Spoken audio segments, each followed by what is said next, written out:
મિત્રો ઘણા બધા એવી વાતો કરતા હોય છે કે આપણે ગમે તે કોઈ ભુવાજી પાસે જઈએ કે આપણે કોઈ તકલીફ હોય, કોઈ નલગત હોય, એ જોવડાવવા માટે આપણે જઈએ મિત્રો, તો ભુવાજી આપણને કોઈ ભુવાનો મારો વિરોધ છે નહીં મિત્રો, બરાબર. ભુવાજી બધા સાચા જ છે, આપણે માનીએ જ છીએ.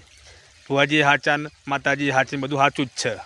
પણ દરેક ભુવા શું કહેતા હોય છે કે તમારા ખેતર રહ્યું ઊંચાળા કે પાણીની કુંડી છે, તો આજે મેં મિત્રો જોયું તો બધી કુંડીઓ ઊંચાળ જ છે. જુઓ, બધા ખેતરમાં જોયું તો બધી કુંડીઓ ઊંચાળ જ છે. જો આ ઊંચાળ જ છે, એટલે આ ઊંચાળ જ છે. એટલે બધા ભુવા એવું જ કહેતા કુંડી ઊંચાળ છે કે મિત્રો કુંડી ઊંચાળ જ રાખવામાં એનું કારણ છે કે આ ઊંચાળા કુંડીમાં જ વચ્ચે પાણી સીધું જાય, નીકળી જાય, અને નેચર હોય તો પાણી ચડતા વાર લાગે, એટલા માટે ઊંચાળા કુંડીઓ બનાવે છે. અને ભુવા આવું જ કહેશે કે ઊંચાળા કુંડી છે, ખેતર શેઢલ લેબડો છે, જો લેબડા છે, અને ઊંચાળા કુંડી છે, બધું જ છે.